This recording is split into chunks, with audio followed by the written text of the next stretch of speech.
For me, this season is an absolute write-off for Chelsea. There's no success. Chelsea are not going to finish in the Champions League, no matter the manager.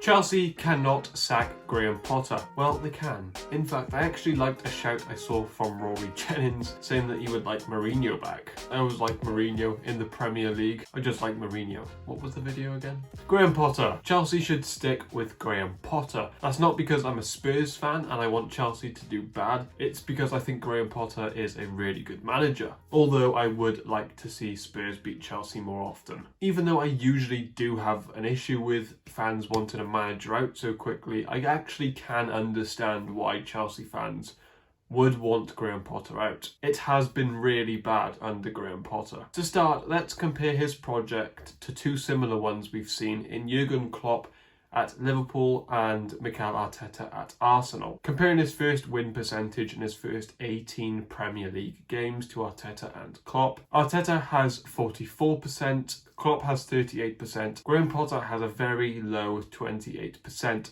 Now this is completely unacceptable for a team like Chelsea with the quality that they do have. He only has 5 wins in charge of Chelsea. And the teams that he have beat are Villa, Wolves, Bournemouth and Crystal Palace twice, all teams at the bottom half of the table. Now when I was looking at these teams, I looked at the manager's first game in charge at that club in the Premier League. And what I was expecting actually was for Chelsea's team to absolutely destroy the other two. That's not what I found. It is definitely better, I'd say it's a lot more balanced, but the individuals in Klopp's first game that he managed and Arteta's completely outshine Chelsea's. They have players that the play can go through, who they can rely on attackingly that can create something. That season that Arteta came in, Aubameyang won the Golden Boot. He scored 22 goals. He was unbelievable that year. So much of the play went through Aubameyang, and he was being compared with Harry Kane that season. He was truly world class that year. Same can be said for Coutinho in that Liverpool team. We all know how good he was. From the left, he got 8 goals and 5 assists in that first season under Klopp. That's the same amount of goals as Chelsea's number 9, Kai Havertz, last year. Bearing in mind, Coutinho was much wider and had to drop much deeper to collect the ball and dictate play for Liverpool as well. Plus, you had Adam Lallana in the 10, getting 4 goals, 6 assists. You also had players like Origi and Daniel Sturridge, who scored quite a few that year. And you had a bombing, flying winger in James Milner, who got 11 assists that year. This Chelsea team are lacking in that. They don't have that one player that the play can go through. They do have, funny enough, Aubameyang, but they have an uninspired and past it, washed Aubameyang. Now, with the January signings that Potter has signed, you would expect much better, but when you've got Kai Havertz up front, Mason Mount, who's been out of form, and Sterling, who's been very inconsistent, and Ziyech being bad, you're going to lack goals. I have 3 instances here, and these are just 3 of many times where I was left frustrated with Chelsea. I mean, I wasn't, because I want them to lose every single game possible, but from a Chelsea fan, these are where you would be frustrated. First one is against West Ham. I'm pretty sure that's João Felix. Has the ball, and all he has to do there is play it across the box.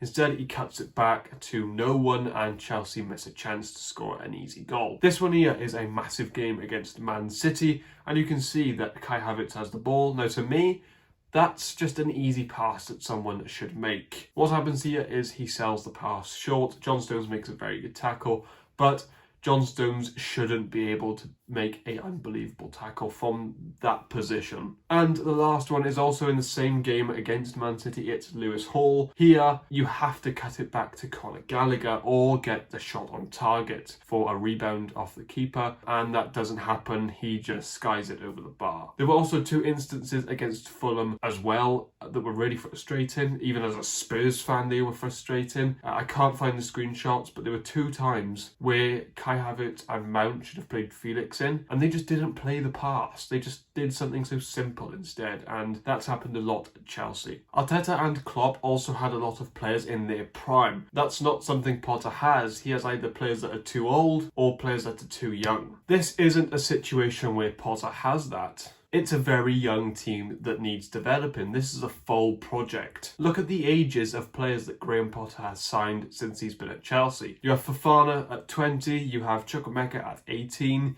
you have Gusto at 19, Madueke at 20, Badiashile at 21, Mudryk at 22, and Enzo Fernandez at 22 as well. Not one player over 23 years old. I think it's very naive to think that all these players will be firing. We've even seen really good moments from these players individually. They're too young to be too consistent at the moment, as a team anyway. Now, are they underperforming? Yes. Since Graham Potter took over Chelsea, they're 10th in the Premier League, only scoring 15 goals. That is terrible. If we compare that to the rest of the top 6, you can see Arsenal have 42, Man City have 44, Man United have 33, Newcastle and Spurs, who aren't even regarded as exciting attacking teams, have 28 and 34. And Chelsea's 15 goals under Potter in the league are the 5th lowest in the Premier League since he's taken over. In fact, here's a crazy stat for you. Real Madrid have more goals than Chelsea in England in 2023. They've also not won in their last 5, so they're on really bad form. But there's one thing I don't think people are taking into consideration is there's always another season. Graham Potter revealed that his Chelsea players had the worst pre-season ever. And a good pre-season is something that's really important. The organisation was off, and that can be detrimental to a season. Especially then when your manager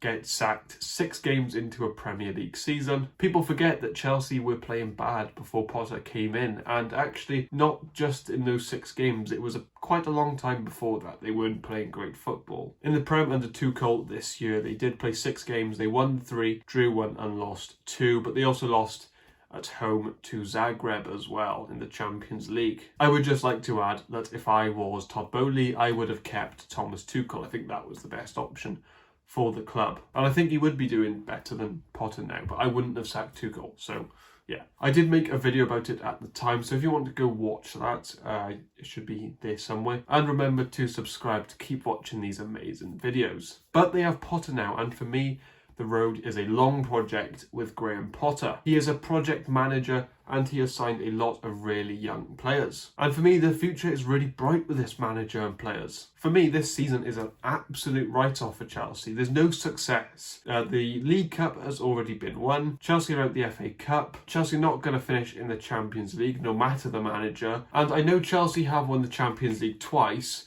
with managers coming in halfway through a season. But are you really going to throw that project away for a trophy that, let's be honest, no matter what manager, you have a very low probability of winning? So to me, it's just not the right play. Success for Chelsea this season is not getting Conference League. This season is over, lads. Everything is about next year. That's the thing with Graham Potter. He stabilises clubs and then progresses them. In the 1920 season, he finished 15th with Brighton. 9 wins, 14 draws, 15 losses, 41 points. The 2021 season was very similar, same amount of points. The win percentage was exactly the same as well at 23%. Then things started to get really exciting for Brighton. In the 21-22 season, they made a massive jump to 9th in the Premier League. Winning 12, drawing 15, losing 11. Jumping a massive 10 points, 51 points. Incredible. That is an incredible amount of points for Brighton and Hove Albion. A win percentage of 31%. And playing some of the best football in the Premier League. In the 22-23 season then, he played 6 games.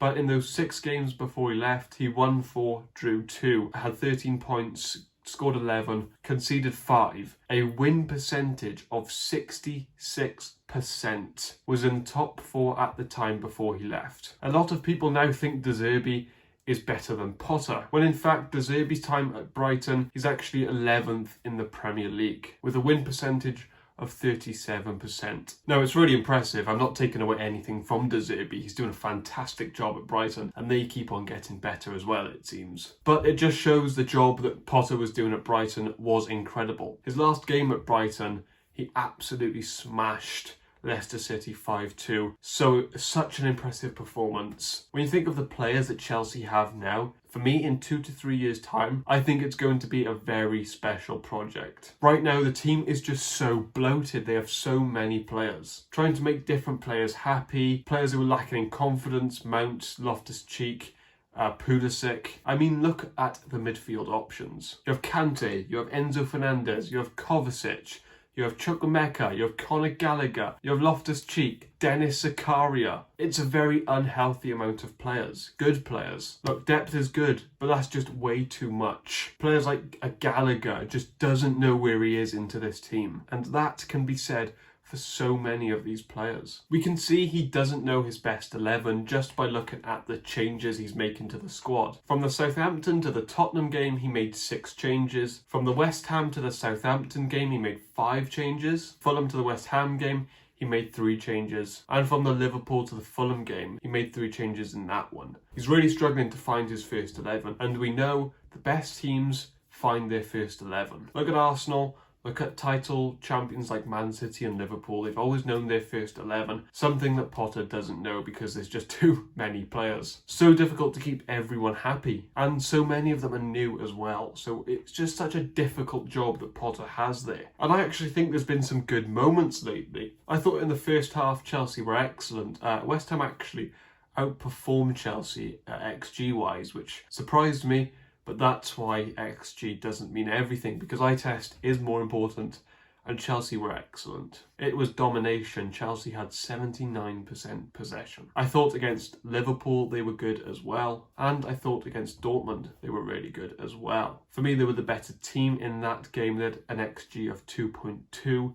Felix missed some absolute sitters in that game. The problem is, and I think where Chelsea fans started to lose patience, is when they lost to Tottenham. Now, Chelsea have an unbelievable record against Tottenham in recent years. Everyone knows Tottenham haven't beat Chelsea away at Stamford Bridge for 30 odd years, but those 2 goals that Spurs scored against Chelsea last week were the first 2 goals Chelsea have conceded at the Tottenham Hotspur Stadium. Chelsea have beat Spurs 2-0, 1-0 and 3-0 at the new Tottenham ground, and Chelsea were unbeaten in 8 games against Tottenham in the Premier League. No matter what form Chelsea are in, Chelsea always beat Tottenham, and I know this because I have to feel the pain of playing Chelsea. It's terrible. So the fact that they didn't win and actually put up a really pathetic performance does show maybe the players are not with the manager. And I can really understand Chelsea's frustrations with it. But, like I did mention, this season is a write-off for Chelsea. It's not a normal season. For me, I think the players have probably packed it in this year. I've seen these players be called bottle jobs by Chelsea fans for the past year. Next season for Chelsea, I'm looking at a really fucking exciting team and a really exciting manager. A manager that beat Arsenal at the Emirates last season, then 1 week later beat Spurs at the Tottenham Hotspur Stadium. 2 teams that were 3rd and 4th for the best teams at home in the Premier League last season. And a manager that turned Brighton into literally one of the best teams in the Premier League. With a bit of time, training, tactics, why can't Graham Potter do what he's done at every club, which is not just stabilise the club, but improve the club tenfold? These project managers, these managers have had to develop players. These project managers, which is what Graham Potter is, are managers that have been with worse teams. They've had to play a long-term game. At Ostersunds, everyone remembers him beating Arsenal at the Emirates. It took him 8 years to do that under Ostersunds. He's used to long projects that trust in him, recognise his talent, and give him time. Look at the manager that's currently top of the Premier League. In his first season at Arsenal, do you know where he finished? 8th. Do you know where he finished in his second season? 8th. In his season after that, he finished 5th, known as bottling the Champions League places, to now this year building his squad the way he wanted and his side favourite to be champions. This is what Graham Potter's team could look like next year. Now, I know what you're thinking. It looks exactly the same as this year.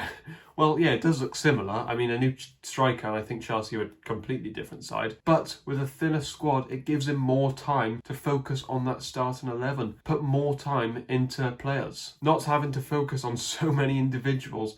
Just having his best 11, a few subs, a good depth, and allowing that team to do the best it can. And I think that team with a striker is really exciting. Bearing in mind, he was looking like one of the best teams in the league and competing for top 4 at the start of the season with this team. That's incredible. I understand if Chelsea fans want a Pochettino or a serial winner like Zinedine Zidane. But when you look at the signings that Boehly has made to match the manager, I think in a couple of seasons, even maybe next year, this team is cooking. He's improved every team he's been at. I don't even consider any result of Chelsea this year important, because Chelsea won't get success this year. That's just my opinion. Comment what you think Chelsea should do.